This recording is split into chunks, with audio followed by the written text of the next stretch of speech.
Hi, I am Laxmipriya. I have taken admission in A1 driving school.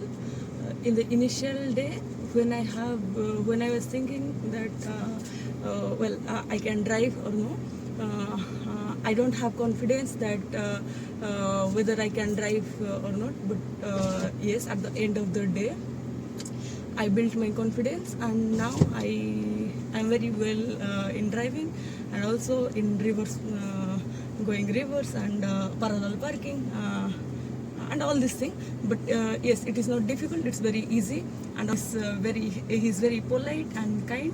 So I recommend everyone to learn driving.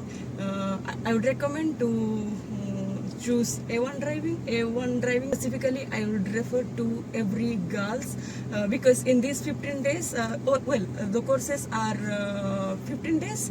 So this is I can say 15 days is enough for perfectly learn driving and everything. So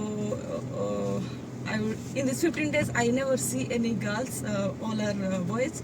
So I would say everyone to, I would say specifically girls, come forward and learn driving. This is very easy, just like they will teach you, they will guide you few steps and tricks, and also practice, and also every day you will practice minute, like 8 to 9 kilometers. So it is enough. So I would recommend to come and learn driving. Thank you.